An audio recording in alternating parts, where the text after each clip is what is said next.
So, siguro alam nyo na ito, no? Pero ako, bago pa lang ako dito, Robos. Yan ang ating pag-uusapan ngayon, mga idol. At kung ikaw ay bago pa lamang sa ating channel, please do me a favor. Please do subscribe and click our tiny notification bell so that you'll be updated every time we have a new upload videos. Disclaimer din po, ang video po natin ay para lamang po sa may bukas ang kaisipan at may malawak na pang-unawa. Kung wala po tayo nito, maaari na lamang pong mag-skip at mamili ng mga videos na rarapat para sa inyo.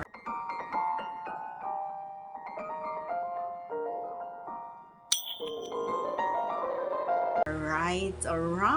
So, ito ang ating pag-uusapan. Gusto mo na bang malaman kung ano yung ano or na-experience or na-try na ba natin ito? Actually, mga idol, ako yung tipo ng tao na ayoko ng mga artificials. Ayoko, gusto ko original. Okay? Original. Kung hindi mo lang din naman bet or hindi mo naman ramdam na LL ka. So wag mo nang alisin yung ano sa baba. Wag ka nang di ba? Wag ka nang mag-aya or wag ka nang magparamdam na ikaw ay gustong tumusok. So alam niyo mga idol, nakikita ko lang ito sa mga stores pero never ko pang na-experience. I don't know if nag-try na siya na hindi ko nalalaman, but for me never pa na or meron pang nagsabi sa akin na or na sinabi niya na gumamit siya ng ganun or nakita ko, wala pa naman, wala pa as in. So sa mga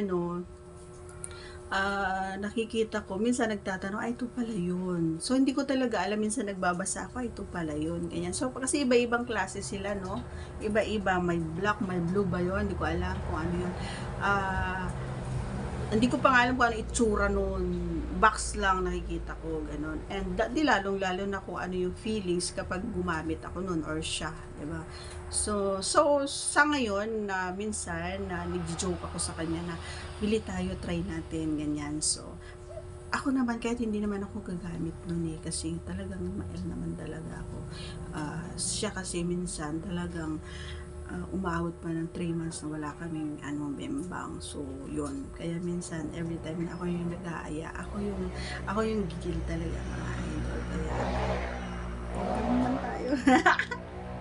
Charot lang. So yun lang, hindi ko pa na-try yan, pero hindi ko naman sinasabi na ayaw kong subukan, pero gusto ko ring i-try or siya yung mag-try or kahit ako try ko rin para malaman ko din kung ano yung pakiramdam or feelings every time na nakaka-take ng gano'n, di ba?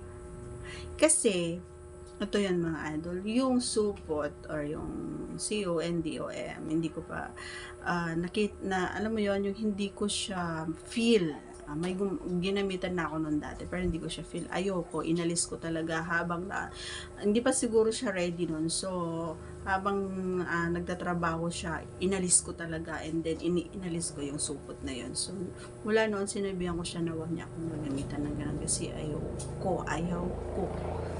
Yan. Tsaka nababakuan ako kahit na may mga flavor pa yan. Okay, so that's all for today's video. Nalaman nyo na ang isa pang sikreto ni Baby Hunter. Once again, if you are not yet connected, please do subscribe and click our tiny notification bell so that you'll be updated every time we have a new upload videos. Thanks for watching, everyone. See you again on our next vlog. Bye!